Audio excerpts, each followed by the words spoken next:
Hi, folks.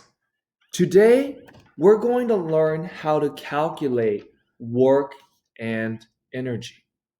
First, let's talk about what work is.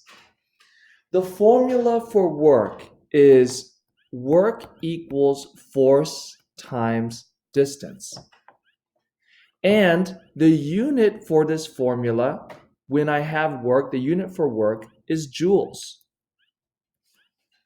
You can think of work as applying a force over a distance.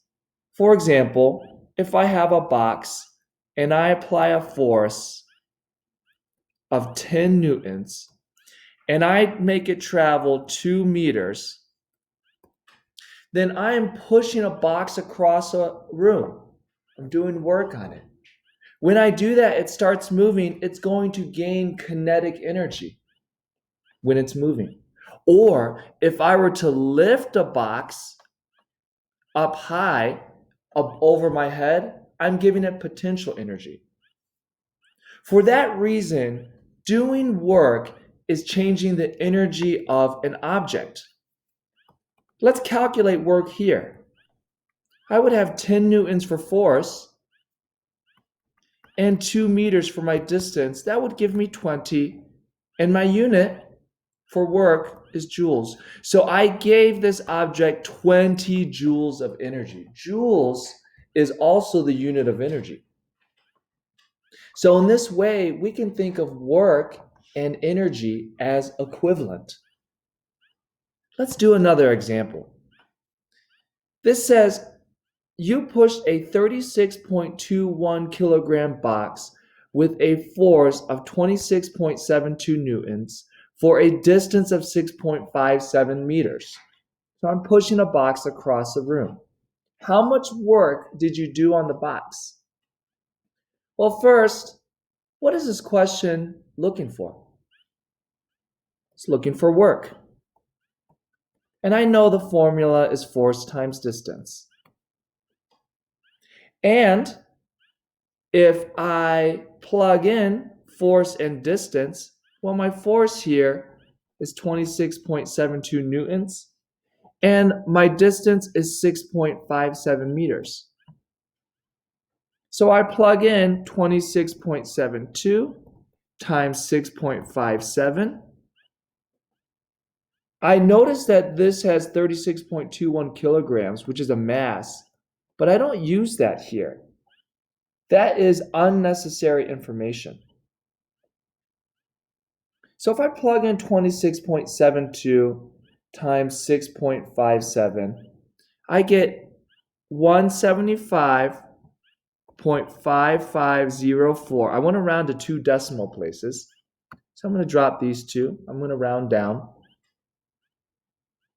And this is joules, my unit of work. So this is the amount of energy that I give this box. The amount of work that I did was 175.55 joules.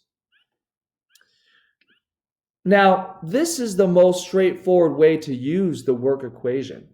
But there's also 2 other equations to solve for force, which is work divided by distance, and also distance equals work divided by force.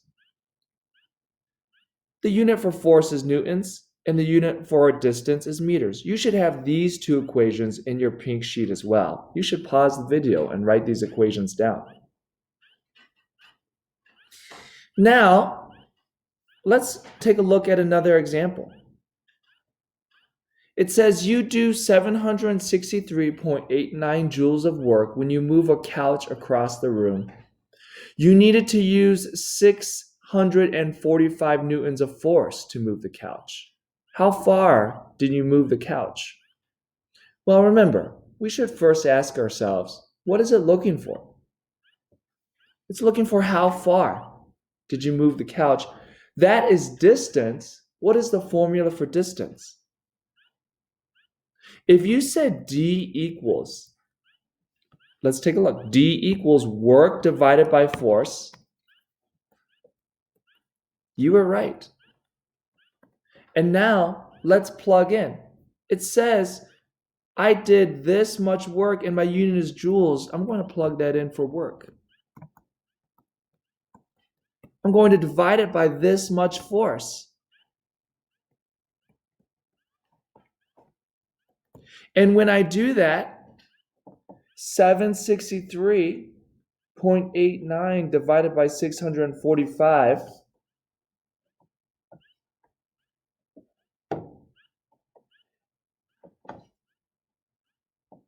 I get 1.184.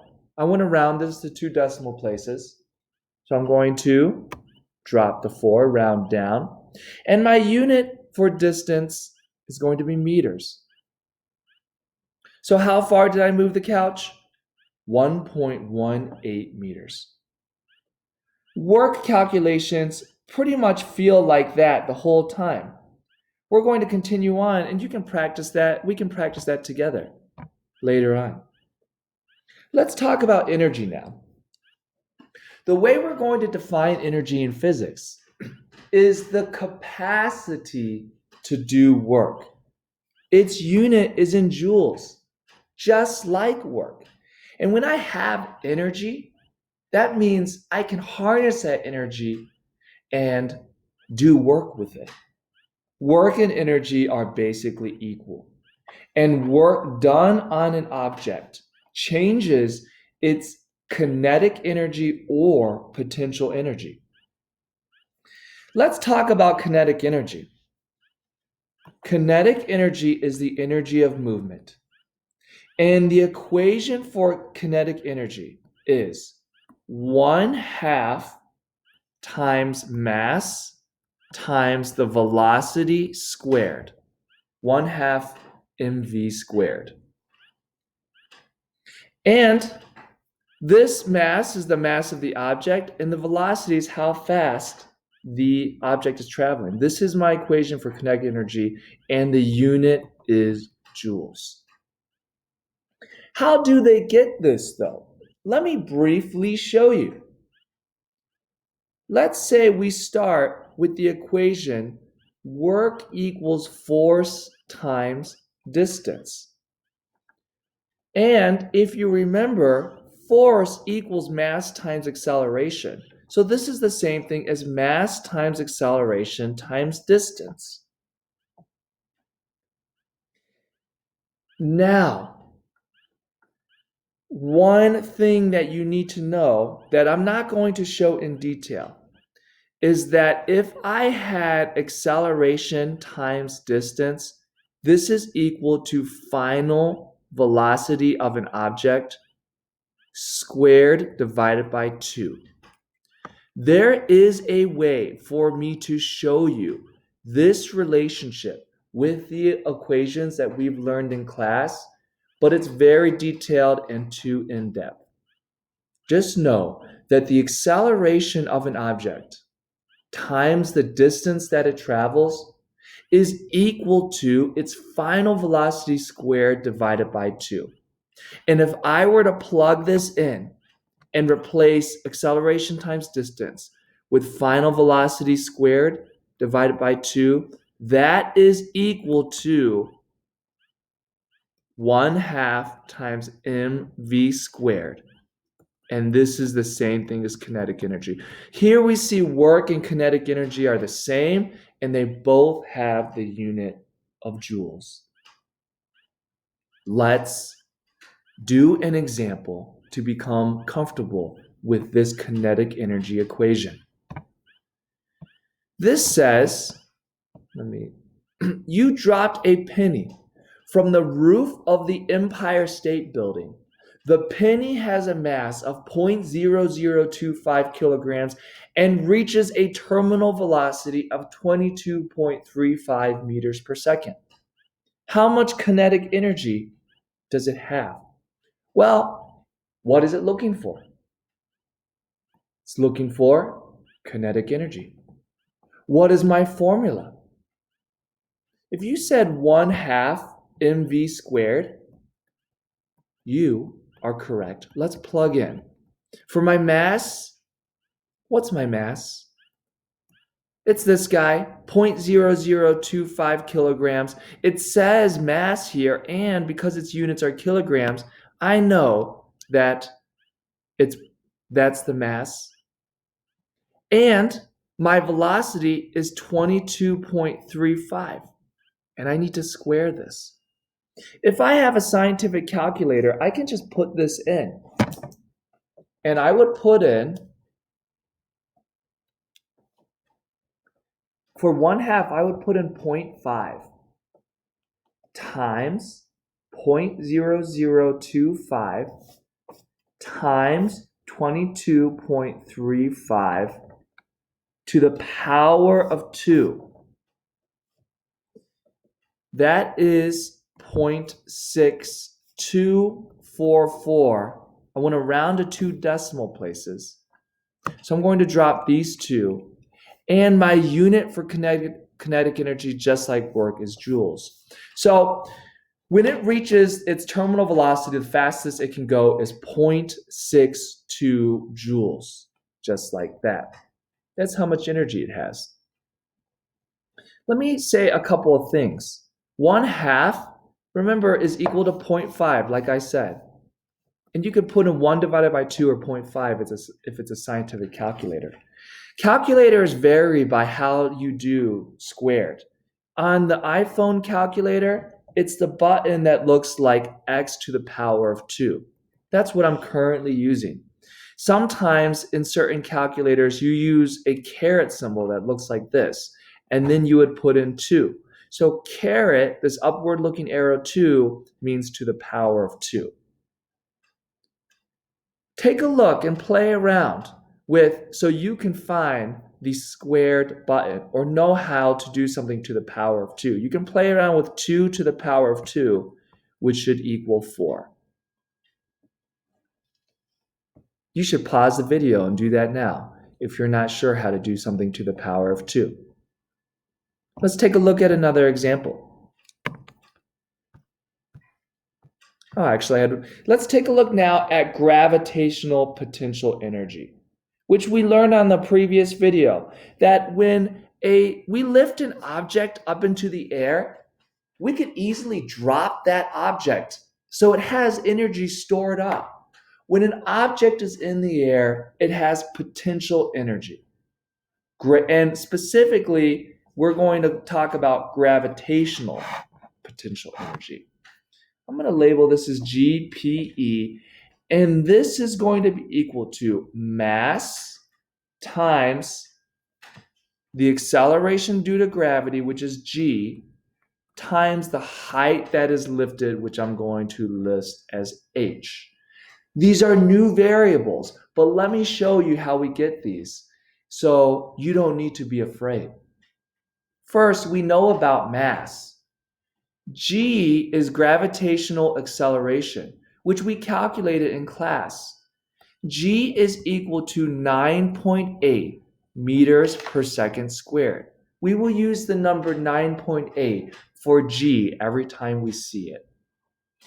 H is the same thing as distance, which we have used x previously, or d. It's the distance that something is being lifted. Why are we using h instead of x or d? It's partially just convention how people talk about this equation. You'll usually see it with h. It's a specific distance, and it stands for height. But why is gravitational potential energy mass times g times h? Let me show you. Remember, energy is highly related to work. So if we start with the work equation, force times distance, well, remember, force is equal to what? It's equal to mass times acceleration. And this is times, so now we have mass times acceleration times distance. Well, we can see here that when we lift an object, when we do work and lift an object, we have its mass.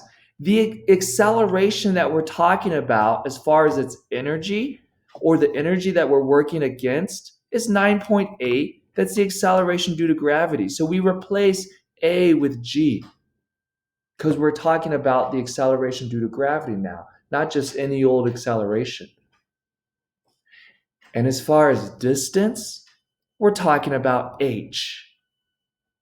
So that's the distance that we're lifting the object. If we lift a box up into the air, we do that much work, and its gravitational potential energy is measured in joules.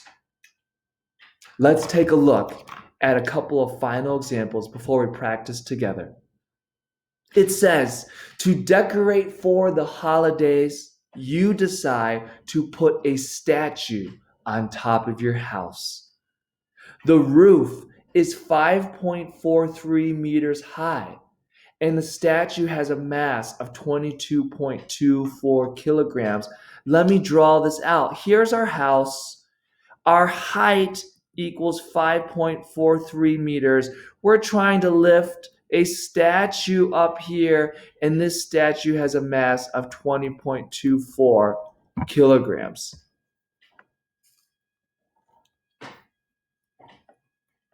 So this is our height, and this is our mass. What kind of energy did you give it, and how much? Well, we gave it gravitational potential energy. It has stored up energy. How much?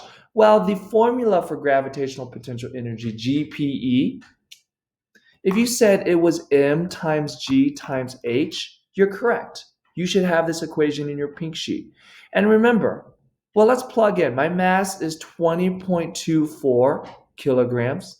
My g, well, we should have that written down, is 9.8, and that's meters per second squared. And my height, which is in meters, in this case, is 5.43 meters. If I put this into the calculator, my mass times my g times my h, let's do that. 20.24 times 9.8 times 5.43. That gives me 1,077.051. I want to round to 2 decimal places. So let's drop the 1. I'm rounding down. And my unit, what is my unit? It's the same as kinetic energy and the same as work. If you said it was joules, you're correct. That's how much energy I'm giving it. If my statue were to fall off the roof and hit me in the head, it would hit me with this much energy. That's how much potential energy it has. That's how we calculate work and energy. Today we saw how work and energy are the same thing. When we do work on an object, we're giving it kinetic or potential energy. They both have the unit of joules, and we looked at the equations on how to calculate those. Let's do some examples together in class now. Thank you very much for watching.